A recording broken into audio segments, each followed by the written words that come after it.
Assalamualaikum warahmatullahi wabarakatuh. The Honorable Mom Dwi Andriani, MPD, as the lecturer of English Intensive Reading, and all my friend of my beloved audience. First of all, let's thanks to Allah Subhanahu wa Ta'ala. Because of His blessing, we can meet together in the place. Salat and salam never forget deliver for our Prophet Muhammad Sallallahu Alaihi Wasallam. Okay, before we start our discussion today, let me introduce my team. I'm Arifatul as the moderator and first speaker, and my friend Robi Anggara as the second speaker. Before we start our presentation today, let's reciting basmalah together. Bismillahirrahmanirrahim. Okay, the next agenda is explain about text notes and outlining. The basic way to gather information is to listen to lecture and note what we hear. There are many ways to make a record effectively. First, we must listen to a key idea. Second, just write more of that as we understand it. Third, read some material before college. Fourth, try writing the opening words from the lecture. Fifth, use short abbreviation, symbols, even pictures to help us write quickly. Sixth, number or underline key ideas. 7.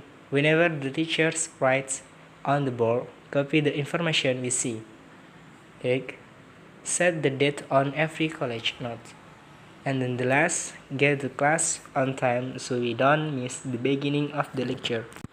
Jadi, ada banyak cara untuk mengumpulkan informasi untuk kebutuhan perkuliahan. Nah, salah satunya yaitu materi yang kita akan bahas kali ini, yaitu taking notes, membuat catatan. Nah, cara mendasar untuk mengumpulkan informasi dari taking notes, maka ada diperlukan cara-caranya untuk membuat catatan tersebut menjadi efektif. Nah, di sini ada 9 cara untuk membuat taking notes agar efektif. Yang pertama, kita harus mendengarkan kata kunci. Nah, maksud dari mendengarkan kata kunci ini adalah dari yang dosen jelaskan, itu kita harus mendengarkan gagasan pokoknya. Jadi apa sih yang dijelaskan dari sebuah dosen, itu pasti ada kata kunci, ada gagasan pokok. Nah, itu kita harus mencermati betul ketika dosen menjelaskan, oh ini kata kuncinya. Nah, itu yang pertama. Yang kedua, coba saja tuliskan semampunya, jangan selamanya itu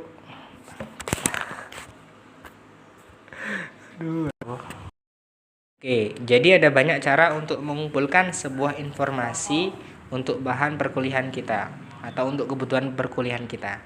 Nah, salah satunya yaitu dengan membuat taking notes, membuat sebuah catatan. Nah, ada beberapa cara yang mendasar untuk mengumpulkan informasi yang kita buat sebuah catatan. Nah, di sini ada 9 cara untuk membuat catatan secara efektif. Yang pertama, kita harus mendengarkan gagasan kunci atau gagasan pokok. Jadi, ketika dosen menjelaskan atau ketika dosen berprolog, jangan mencoba untuk mencatat setiap kata demi kata yang dikatakan dosen. Dikarenakan kita mungkin akan ketinggalan beberapa pernyataan penting jika kita berusaha untuk membuat selengkap mungkin catatan kita. Jadi, kuncinya adalah kita dari awal ketika dosen mendengarkan, kita harus mendengarkan dengan serius. Ketika ada gagasan pokoknya, gagasan kuncinya, nah kita baru tulis. Jadi jangan menulis semuanya. Itu cara yang pertama. Kemudian langkah yang kedua yaitu coba saja tulis semampunya selama kita memahami. Jadi dalam membuat taking notes itu tidak harus semua perkataan dosen itu kita tulis. Jadi hanya semampu kita menulis asal kita paham gitu loh. Jadi membuat taking notes itu intinya tidak harus semua perkataan dosen. Maka kembali lagi ke poin awal, kita harus mendengarkan gagasan kunci. Ketika gagasan kunci tadi atau gagasan pokok kita dapat, maka kita juga akan paham apa yang dikatakan dosen. Itu langkah yang kedua. Jadi jangan sampai kita itu berfokus semuanya harus kita catat. Nanti akan malah menambahi pernyataan-pernyataan dosen itu banyak yang ketinggalan gitu. Untuk langkah yang ketiga, baca beberapa materi sebelum perkuliahan. Nah, konteks ini jika seorang dosen atau pengajar itu menugaskan kalian untuk membaca beberapa halaman sebelum pertemuan. Nah, kan ada beberapa dosen atau pengajar itu sebelum pertemuan baca halaman ini dulu. Nah, itu juga kita harus, ketika dosen harus ngomong seperti itu, ya kita harus membaca. Membaca membuat kita itu lebih siap tentang konten materi pada hari H perkuliahan gitu. Jika kita tidak bisa melakukan kegiatan membaca sebelum perkuliahan dimulai, maka kita harus periksa halaman-halaman yang bersangkutan setelah perkuliahan. Jadi kalau kita sebelumnya belum sempat membaca, ketika dosen sudah datang, nah kita kalau perkuliahan sudah selesai, nanti kita juga harus membuka halaman-halaman buku setelah perkuliahan. Dengan cara begitu kita dapat mengurangi kebingungan di benak kita. Oke, untuk langkah yang keempat, coba tulis dengan kata-kata pembuka dari dosen. Nah, biasanya di perkuliahan dimulai dengan suatu pernyataan dari dosen yang menjelaskan ruang lingkup perkuliahan. Nah, atau di mukodimah itu di perkuliahan pasti dosen itu menjelaskan sistematis perkuliahan kita itu mau dimana kemana arahnya gitu loh. Materi ini mau diarahkan kemana gitu. Maka kita harus menulis kata-kata pembuka dari dosen tersebut. Kemudian langkah yang nomor 5 yaitu gunakan singkatan-singkatan, simbol-simbol bahkan gambar untuk membantu kita menulis dengan cepat. Jadi di taking notes itu tidak harus semuanya kata-katanya itu ditulis gitu loh. Maksudnya ya harus disingkat-singkat biar kita kan menulis kata pokok yang ketika dosen menjelaskan gitu loh. Gak mungkin kita belum selesai menulis kita suruh stop dulu dosennya. Maka untuk meminimalisir tersebut kita harus ya dengan caranya untuk menyingkat kata-kata yang kita catat atau menggunakan simbol-simbol yang kalian paham gitu loh. Jadi kita nggak ketinggalan informasi karena keterlambatan kita mencatat gitu loh. Kemudian langkah yang nomor 6 yaitu nomori atau garis bawahi gagasan kunci. Nah, ketika ada gagasan kunci yang kita dengar, itu layaknya kita harus menomori atau menggarisbawahi gagasan kunci tersebut agar kita itu tidak keluar dari konteksnya, agar kita tidak salah paham dengan materi yang dijelaskan oleh dosen. Kemudian langkah yang nomor 7 itu ketika dosen menulis di papan tulis, maka salinlah informasi yang kita lihat. Jadi kapanpun dosen menulis di papan tulis, maka kita sebagai mahasiswa harus menyalin informasi yang kita lihat di papan tulis tersebut. Jika ada suatu diagram atau buku bagan, salinlah dengan sama gitu loh ke dalam catatan kita supaya kita itu dapat memahaminya. Informasi di papan tulis itu biasanya memberitahukan pada kita bahwa yang dosen anggap penting itu pasti akan dicatat dosen tulis di papan tulis. Maka kita ketika dosen menulis di papan tulis itu pasti hal penting yang ingin disampaikan dosen gitu. Maka kita harus salin informasi yang kita lihat di papan tulis tersebut. Kemudian langkah yang nomor 8, cantumkanlah tanggal pada setiap catatan perkuliahan. Nah, jadi ketika kita membuat catatan itu harus mencantumkan tanggal pada setiap catatan perkuliahan supaya kita dapat mengikuti alur atau mengurut-urutkan yang jelas saat kita mempersiapkan ketika ujian kelas nanti. Jadi kita nanti kalau sudah mempunyai taking notes itu ketika UAS itu tidak akan tidak akan kewalahan mencari informasi karena kita mempunyai taking notes gitu loh. Mempunyai catatan-catatan penting pada saat kita perkuliahan gitu. Kemudian langkah yang terakhir adalah ini yang paling penting, yaitu datang ke kelas itu tepat waktu agar kita tidak ketinggalan bagian awal perkuliahan.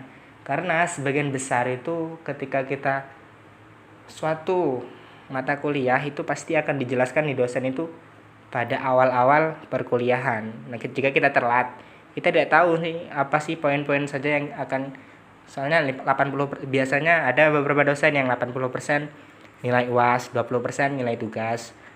Ada yang 50% nilai kehadiran, 20% nilai tugas, dan 30% nilai UAS gitu. Jadi kita harus tahu apa yang diinginkan dosen itu ketika kita nanti nilainya itu dari apa saja dari 100% gitu loh.